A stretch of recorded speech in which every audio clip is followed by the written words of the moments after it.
안녕하세요. 경희대학교 물리학과에서 학생들을 가르치고 있는 김상욱입니다. 물리학자죠. 오늘 저는 여러분에게 환경에 대한 이야기를 하려고 하는데 특히 플라스틱 오염에 대한 이야기를 할 겁니다. 물론 저는 그 플라스틱 전문가는 아니죠.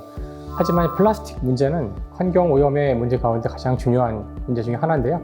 이런 중요한 사안에 대해서는 반드시 그 분야의 전문가만이 아니라 여러 분야의 사람들이 어떻게 그 문제를 해결할 것인지 같이 이야기를 나누는 것이 중요하다고 생각해요. 오늘 저는 물론 플라스틱 전문가로서가 아니라 물리학자로서 또한 시민의 한 사람으로서 이 플라스틱 문제를 어떻게 봐야 되는지 저의 시각으로 한번 이야기를 풀어보려고 합니다. 우선 플라스틱이라는 단어, 이 단어가 언제 명명되었는지 한번 제가 찾아봤는데요. 플라스틱 역사에서 아마 가장 중요한 것 중에 하나가 베이클라이트라는 거더라고요. 베이클라이트가 아마 그 최초로 합성된, 순수하게 인간의 기술로만 합성된 플라스틱의 일종이라고 해요. 근데 이제 그걸 만든 사람이 이제 베이클랜드라는 사람인데요. 그 사람이 그 자신이 만든 물질에다가 이제 플라스틱이라는 이름을 붙임으로써 플라스틱이라는 단어가 생겼다고 합니다. 말 그대로 플라스틱. 그러니까 모양이 마음대로 변한다는 뜻이죠. 사실 플라스틱의 역사가 언제부터인지를 따져보면 굉장히 과거라고 하더라고요. 근데 지금 이야기하는, 저희가 보통 이야기하는 플라스틱은 그렇게 역사가 길지 않았고요. 플라스틱의 역사에서 가장 중요한 시점 가운데 하나는 헤르만 스타우딩거라는 사람이 플라스틱과 관련된 여러 연구를 한 다음인데요. 그분은 나중에 이 플라스틱 연구와 관련해서 이제 고분자 연구인데요. 고분자의 아버지라고 불리고 있다는 사람이고요. 1953년에 노벨 화학상을 받기도 했습니다. 사실 20세기 초에 이 플라스틱이라는 이 새로운 물질이 굉장히 각광을 받았다는 뜻이기도 해요. 사실 하지만 이 플라스틱이 널리 쓰이기 위해서는 뭔가 공정에 있어서 혁명이 필요했는데 거기서 중요한 기여를 한 사람은 카를 치글러하고 폴리오 나타라는 두 사람이에요. 플라스틱이 되기 위해서 필요한 중합 과정이라는 화학 반응이 필요한데요. 그때 필요한 촉매를 연구한 업적으로 1963년 노벨 화학상을 받습니다. 자, 여기서 어려운 단어가 나왔죠. 이제 중합에 대한 말이 나왔는데요. 중합이란 것을 영어로는 폴리머라 그래요. 폴리머. 또는 이제 고분자라고도 하죠. 그러니까 플라스틱은 기본적으로 중합체입니다. 제가 오늘 이야기할 내용 중에도 계속 중합체라는 말이 나올 것이고 바로 이 중합체, 폴리머라는 특성 때문에 플라스틱이 좋기도 하고 나쁘기도 한 것이죠. 자, 중합체가 뭔지를 설명하기 위해서 제가 모형을 하나 가져왔는데요. 검은색 공이 탄소고요. 흰색 공이 수소예요. 이와 같이 탄소와 수소가 일렬로 쭉 결합된 것을 폴리에틸렌이라고 합니다. 폴리에틸렌. 이 폴리에틸렌이라는 것을 약자로 저희가 P2라고 쓰는데요. 여러분이 플라스틱을 다루는 여러 물질 이름을 보시면 P2로 되어 있는 물질이 아주 많아요. 그 P2가 바로 이 폴리에틸렌이다. 이 중합체의 가장 중요한 특징은 보시는 것처럼 굉장히 이렇게 일렬로 길잖아요. 근데 사실 이거는 제가 가지고 있는 이 모형의 숫자가 작아서 이렇게 만든 거고요. 이게 사실 훨씬 더 길어요. 굉장히 길게 되어 있는 겁니다. 그러니까 이게 그냥 펼쳐져 있지 못하고 보통 이렇게 되어 있죠. 이렇게. 그래서 보통 플라스틱은 이렇게 생긴 물질입니다. 이 중합체가 이렇게 막 크게 모여서 그러니까 이 물질은 이렇게 중간중간에 빈 공간도 많고요.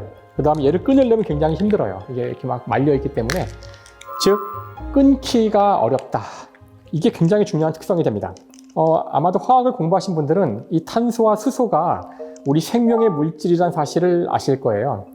여기다가 사실 이걸 조금씩 뚝뚝 뜯은 다음에 원자 한두 개만 붙여주면은 그게 바로 지방, 탄수화물 이런 게 됩니다. 그러니까 사실 이게 바로 사람의 몸뚱아리랑 비슷한 형태를 갖고 있어요. 그래서 이런 플라스틱은 이 생명의 물질에서 만들어진 거예요. 무슨 말이냐면은 석유로 만든 거죠. 석유가 왜 생명의 물질이냐고요? 석유는 지금으로부터 2, 3억 년 전에 지구에 살았던 그 생명체가 죽어서 쌓인 시체입니다. 즉 식물과 곤충들의 시체가 산화되지 않고 그냥 그대로 쌓여 있을 때 그것이 나중에 석탄과 석유가 돼요. 거기서 추출한 거죠. 그러니까 이것들은 바로 우리 몸뚱아리를 이루는 물질이기도 해요. 무슨 말이냐면 이것을 잘게 쪼갤 수만 있다면 생명체가 먹이로 쓸 수 있다는 뜻이기도 합니다. 그래서 가장 바라기로는 플라스틱이 완전히 분해되어 생명체의 먹이가 되는 날 우리는 플라스틱 문제가 없어질 수 있을 텐데요. 실제로 플라스틱은 이렇게 막 둘러싸여져 있고요. 다음에 끊기도 어려워요. 그래서 이것이 잘 끊어지지 않고 오랫동안 생존한다는 것이 플라스틱에서 가장 어려운 문제가 됩니다. 그래서 플라스틱은 이와 같이 잘 안 끊어지기 때문에 잘 썩지 않고요.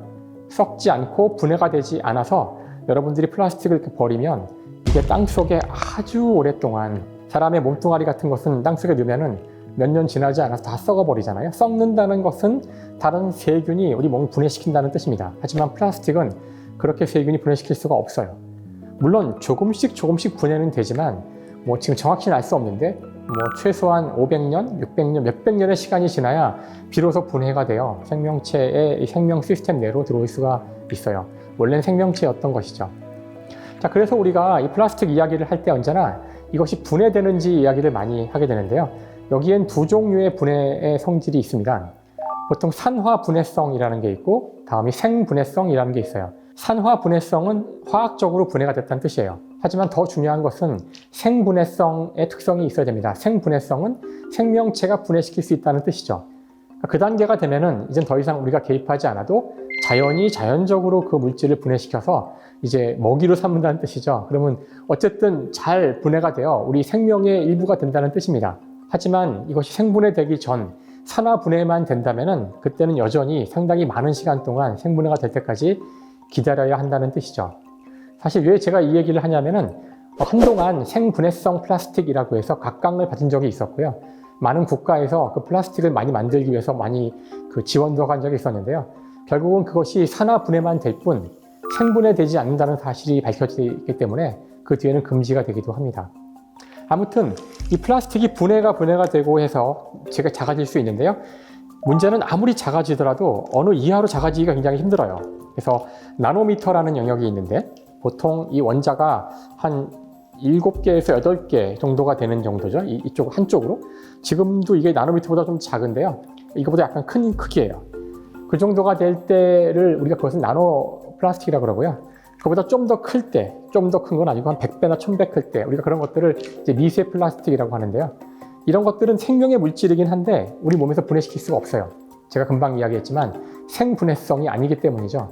그러니까 몸으로 들어올 수는 있는데 이게 몸에서 분해가 안 되니까 어딘가에 갇힙니다. 사람 몸에 축적이 돼요. 그래서 아마 미세 플라스틱 문제에서 가장 어려운 문제는 이것이 모든 플라스틱이 분해가 되는데 완전히 분해는 잘 안 되고 많은 시간이 걸리고 그 중간 단계에 적절하게 분해가 된 수준, 바로 미세 플라스틱 수준, 그 수준에서 생명체의 몸에 축적되어서 여러 가지 나쁜 일을 일으킬 수 있다는 게 가장 중요한 어려운 문제 중에 하나입니다. 사실 그래서 또 이제 바이오 플라스틱이라는 것도 있는데요. 많은 분들이 바이오 플라스틱이라는 단어를 들으면 왠지 이거는 생명체가 막 먹어서 금방 분해가 잘 되는 좋은 플라스틱일 것 같잖아요. 근데 원래 바이오 플라스틱이라는 단어의 뜻은 바이오로부터 만들어진 플라스틱이라는 뜻입니다. 그것이 가능한 이유는 원래가 플라스틱이 석유에서 왔다 그랬잖아요. 석유는 생명체의 몸뚱아리였다 그렇고요. 그러니까 근본적으로 생명체의 몸뚱아리로부터 플라스틱을 만들 수가 있어요. 그러니까 식량으로 써야 될 자원을 가지고 우리가 플라스틱을 만드는 것이 가능합니다. 그러니까 물론 문제가 보이죠. 그러니까 뭐 식량이 남을 땐 괜찮지만 식량이 부족한 지역을 생각해 보면은 사실 식량을 희생시키면서까지 우리가 플라스틱을 만들어야 되는지 하는 그런 의구심은 드는데요. 아무튼 바이오 기반 이런 플라스틱을 우리가 PLA라고 하는데요. 폴리저산 같은 것이 대표적인 예인데요. 문제가 뭐냐면은 이것은 물론 바이오 플라스틱이고 생분해가 되기도 하는데요. 생분해가 되는 조건이 있어요. 현재로서는 아직은 그냥 생분해가 되진 않고 60도 이상의 온도에서만 생분해가 됩니다. 그러니까 그런 온도에서만 작동하는 세균이 있는 것이죠. 그러니까 사실 여러분이 바이오 플라스틱이라고 해서 그냥 땅에 묻으면 분해 안 됩니다. 60도 이상의 온도를 높여야지만 분해가 되죠. 그러니까 여전히 플라스틱의 분해는 쉬운 문제는 현재로서는 아니에요. 자, 이게 첫 번째 중요한 문제죠. 플라스틱은 잘 분해가 되지 않는다. 자, 두 번째로 할 이야기는 플라스틱에 저희가 첨가제를 집어넣습니다. 첨가제라는 것은 이 플라스틱에 이렇게 빈 공간이 많이 있기 때문에 이 사이사이에 물질을 넣을 수가 있어요. 그래서 이 들어간 첨가제가 어떤 역할을 하냐면은 똑같은 플라스틱이지만 우리가 때로는 플라스틱이 불에 좀 덜 타기를 바랄 때가 있고 좀 단단하기를 바랄 때도 있고 좀 더 투명하기를 바랄 때가 있잖아요. 그런 부가적인 특성을 주기 위해서 이 플라스틱에다가 첨가제를 넣기도 해요. 그게 사실 장점일 수가 있는데요. 플라스틱을 우리가 이용하는, 다용도로 이용하는 방법일 수 있는데요. 문제가 뭐냐면은 이렇게 들어간 이 첨가제가 이 안에 완전히 들러붙지 않고 떨어져 나올 수가 있어요. 그러니까 여러분이 첨가제가 들어간 플라스틱을 이용해서 뭐 그 플라스틱 용기에다가 음식을 넣는다? 그 음식 내부로 이 첨가제가 떨어져 나올 수 있다는 뜻입니다. 이제 그런 첨가제가 우리 몸에 다 좋은 거면 다행이겠지만 그렇지 않은 경우도 많이 있고요. 실제로 여러 종류의 첨가제가 우리 인간의 내분비계를 교란시킨다는 보고들도 있고요. 그래서 여러분이 그 플라스틱으로 되어 있는 용기에다가 이렇게 뭐 음식을 넣으면은 음식의 색깔이 잘 안 지워지잖아요. 김치찌개를 담았던 하얀색 플라스틱 보시면은 이렇게 붉은 색깔이 띄게 되고서 잘 안 지워져요. 근데 그게 흡착돼서 그래요. 이 빈 공간으로 첨가제가 들어가듯이 물질이 흡착됩니다. 그래서 그걸 빼내려면 굉장히 쉽진 않아요. 그래서 문제는 뭐냐면은 그런 플라스틱을 재활용할 때 또 문제가 돼요. 그와 같이 흡착이 된 첨가제가 들어간 플라스틱을 재활용할 때에는 그 흡착된 물질을 다 뽑아내야 되는데 그게 아주 어렵습니다. 그래서 아마 여러분들 그 플라스틱 재활용해야 되는 여러 가지 기준표들 집에 있으시죠? 거기 보면은 음식물이 담겨서 색깔이 변한 플라스틱은 이거는 재활용하지 말라고 돼 있거든요. 근데 많은 분들이 이걸 그냥 무시하고 그냥 버리시는 분이 있는데요. 플라스틱 재활용 통에다가 그러시면 안 됩니다. 그냥 그 흡착된 물질을 뽑아내기가 어렵기 때문에 그렇죠. 그래서 실제로 그 재활용을 할 때 가장 유의미하게 재활용을 할 수 있는, 즉 깨끗한 그런 플라스틱은 우리가 사용하는 것 중에는 페트병밖에 없어요. 페트병은 그나마 깨끗한 그 플라스틱, 왜냐하면 그 물을 담을 거기 때문에 액체를 담을 거라서 가장 첨가제가 없이 깨끗하게 만들어진 건데요. 그거는 잘 재활용이 돼요. 그래서 여러분들이 페트병은 가급적 버리지 마시고요. 쓰레기통 버리지 마시고 재활용품에다가 넣으시면 제일 좋은데요. 그 페트병조차도 한두 번 이상의 재활용은 쉽지 않습니다. 그래서 이 재활용할 때 이 첨가제가 잘 들어간다는 것이 또 하나의 문제를 일으키게 되죠. 자, 저희가 가장 많이 사용하는 플라스틱의 예가 어떤 것이 있냐면은 아마 많은 분들이 식품 포장을 하는데 플라스틱을 제일 많이 쓰실 겁니다. 그래서 보시면 PE라고 써 있는데 아까 얘기한 폴리에틸렌이고요. PP가 폴리프로필렌이고요. PET라고 해서 이 PET가 페트병이죠. 이 페트병에 PE가 폴리에틸렌, T가 하나 더 붙어 있어요. 그래서 T는 테레프탈레이트라는 물질인데요. 그래서 이런 것들이 다 우리가 많이 쓰는, 식품 포장에 많이 쓰는 플라스틱이고요. 건설에서 많이 사용하는 것이 바로 PVC라고 그러죠. PVC. 폴리비닐 클로라이드라는 물질인데요. 이것도 역시 폴리, 다 중합체에 해당되는 물질들입니다. 저희가 플라스틱을 얼마나 많이 사용하냐면은, 물론 이제 이 통계를 내는 게 쉽지는 않지만, 전 세계적으로 1년에 사용되는 총 플라스틱을 다 따져서 계산을 해보면은, 1년에 한 사람이 플라스틱을 얼마나 소비하느냐, 얼마나 버리느냐 해보면은 대략 68kg이라고 하더라고요. 여러분 몸무게에 해당되는 그런 무게입니다. 근데 이 68kg이라는 것이 전 세계 인구로 이게 나눈 거기 때문에 실제 선진국은 훨씬 더 많이 사용하고요. 다음에 우리가 알고 있는 못 사는 나라들은 더 사용을 못 합니다. 그래서 대략적으로 우리가 보통 선진국이라고 하는 유럽의 나라들, 우리도 포함해서 그런 나라들은 대략 1년에 한 사람이 100kg 정도의 플라스틱을 버립니다. 그러니까 우리 몸무게를 상회하는 그런 양을, 엄청난 양을 플라스틱을 버리는 거죠. 놀라운 양이에요. 여러분이 플라스틱이 얼마나 가벼운지를 아신다면은 진짜 어마어마한 양을 버리는 겁니다. 플라스틱이 개발된 것이 1920년대 정도에 개발된 건데, 20, 30년대요. 물론 하루아침에 나온 것이 아니라 계속해서 개발되고, 아까 제가 처음에 소개했던 노벨상을 받는 업적들에 힘입어서 점점 사용량이 늘었고요. 아마 전 세계적으로 대규모로 쓰인 것은 2차 세계대전이 끝난 1950년 이후라고 볼 수 있어요. 그때 이후로 지금까지 사용된 대략 그 총 플라스틱의 양이 90억 톤에 달한다고 하니까 정말 어마어마한 양입니다. 정말 단일 물질로 이렇게 많은 양을 인간이 버린 거는 흔치 않은데요. 실제 우리나라는 이 와중에 그 사실 플라스틱을 많이 버리는 나라에서 아주 상위권에 위치한 나라입니다. 우리가 사실 그 기후위기 관련해서 이산화탄소 배출량에서도 거의 최상위권에 우리가 있거든요. 우리나라 사람들이 에너지를 많이 쓰는 건 알려져 있죠. 겨울에 따뜻하게 다 반팔 반바지 입고 사는 몇 안 되는 나라 중에 하나고요. 뿐만 아니라 플라스틱도 어마어마하게 버립니다. 여러분 비닐봉지를 많이 버린다는 뜻이기도 해요. 그 1년 동안 한 사람이 배출한 양을 보면은 2020년에는 208kg이었고요. 아까 저희가 선진국이 100이라고 그랬죠. 웬만한 서구의 국가의 4배에 달해요, 사실은. 일본이 60 정도거든요. 근데 사실 2020년은 별로 좋은 예는 아닌 것이 2020년은 코로나 때였어요. 그러니까 이제 우리나라가 코로나를 거치면서 그 엄청나게 많은 집에 배달해서 먹는 음식이라든가 여러 가지 물품들을 택배로 받잖아요.